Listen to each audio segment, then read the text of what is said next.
Hey, this is Joe Becht, once again from Logical Logistics, Bell Air Expediting, and today we have our international expert, Jennifer Zielinski.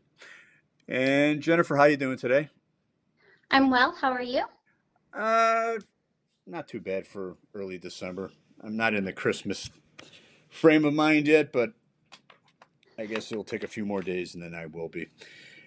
Anyway, That makes two of us. yeah, wanted to talk about international shipping. Everybody has their questions, has their problems. So I just want to go through some basics and what people should know and look out for when they want to ship internationally. Let's start from the beginning. Someone calls you. They want to ship an international package or international freight. What's the first step? First step is knowing where it's going. Want to know what it is, how big it is, as far as weight and dimensions. Need to make sure that the shipper is a known shipper. And then you need to follow up with any of the rules that the receiving country will have. For instance, European countries, most of the importers have to have what is called a European VAT number in order to import goods into Europe. Okay. Can you give an example So, of that? so let's say that we have just your basic commodity, some kind of machine part. We're going to pick it up in Chicago. So we want to make sure that the shipper is a known shipper status with the TSA.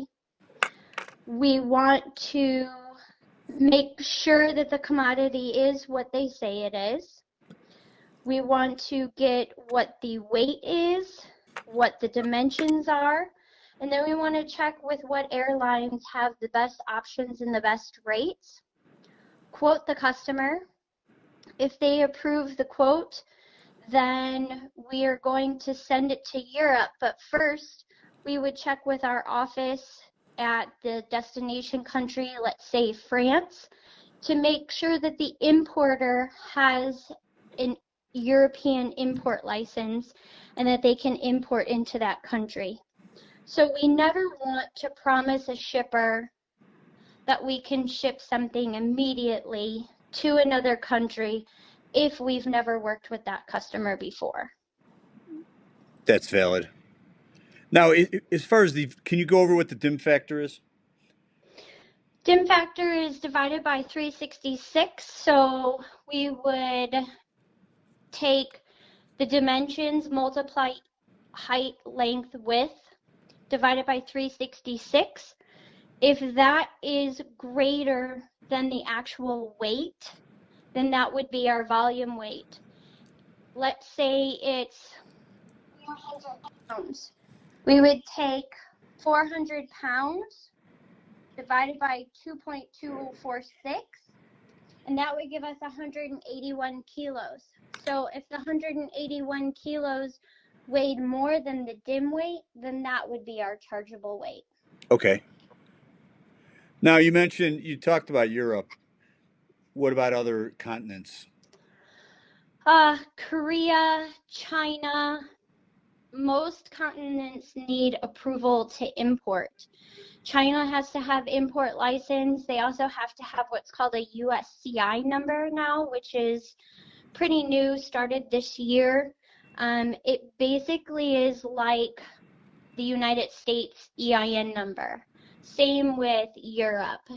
Their VAT number is like the United States EIN number. So they all need a license basically from their government to import.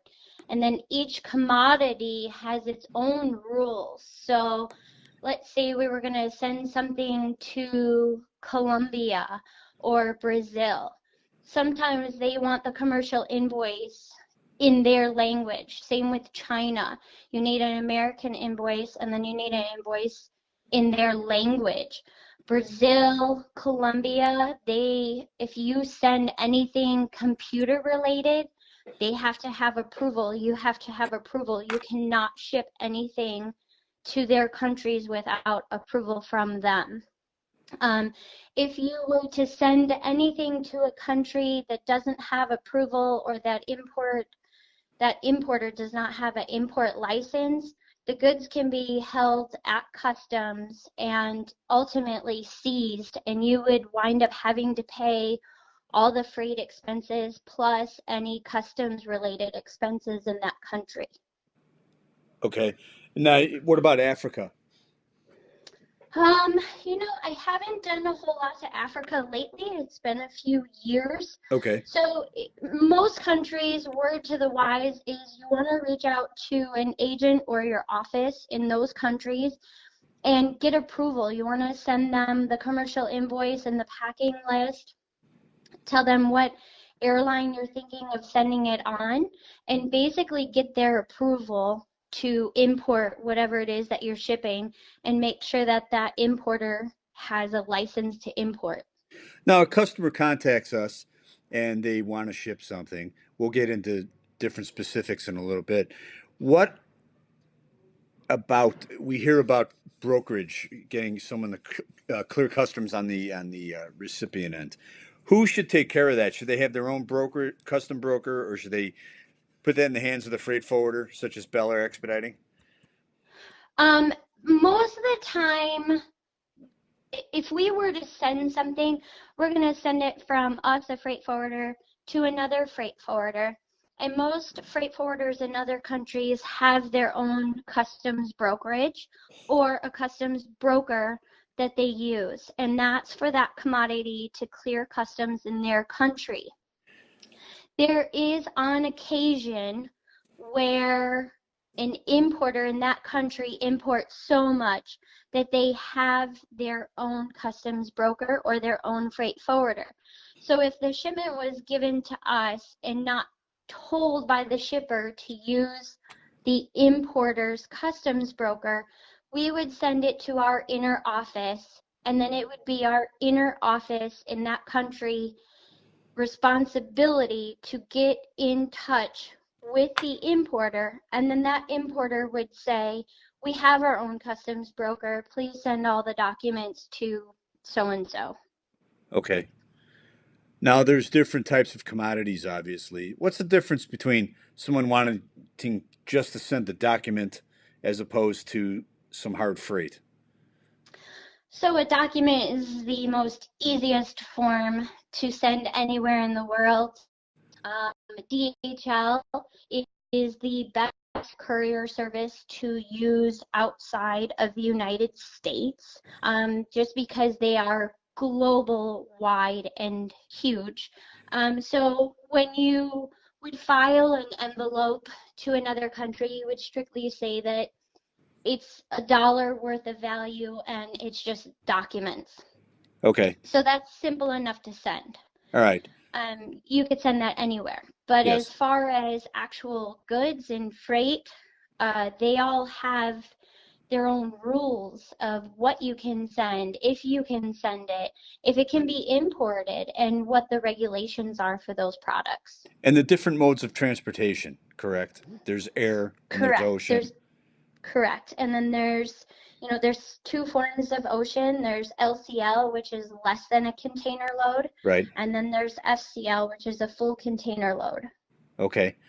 Now, when someone contacts a company such as Bel Air and they want a price for this transaction, what is the best way to go about finding out what their price is what it's going to cost them to do the shipment? Well, the first step is to still find out if they're a known shipper. Okay.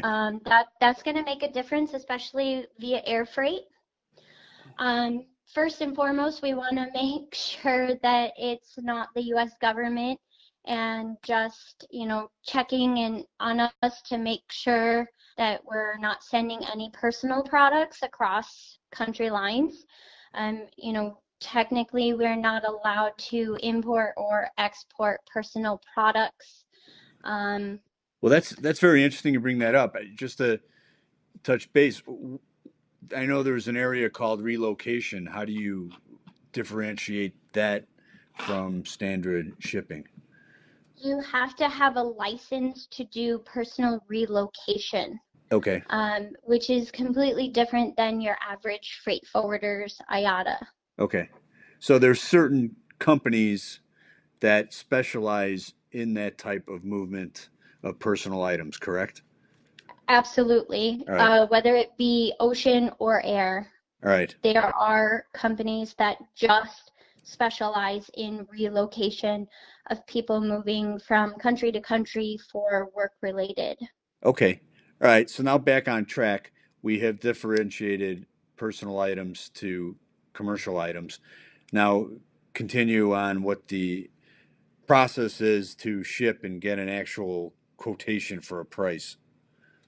So, like I said, we want to make sure that if we're sending air freight, it's not a personal commodity.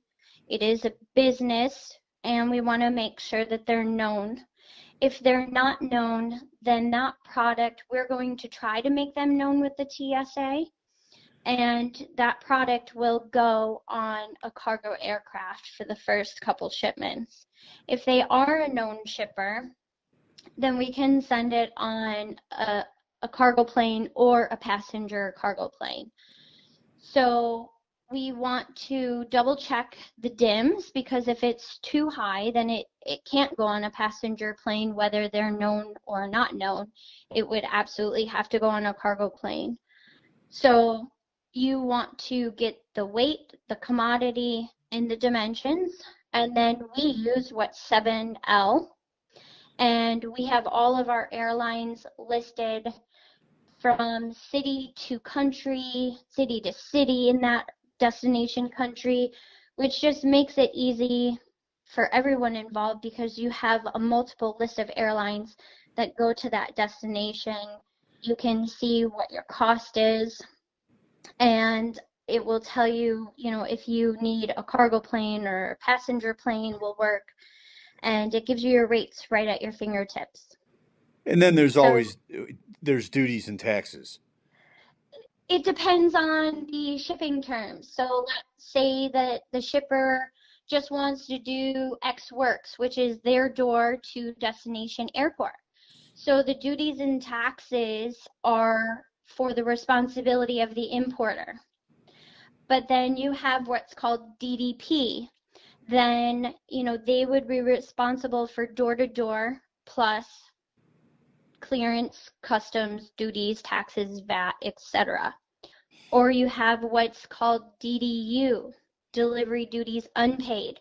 So it would go door to door at the shipper's expense, but the importer would still pay customs, clearance, duties, and taxes. Okay. Right. And there's a whole slew of There, yes. international terms. What's the best way for a shipper to become educated in learning these terms?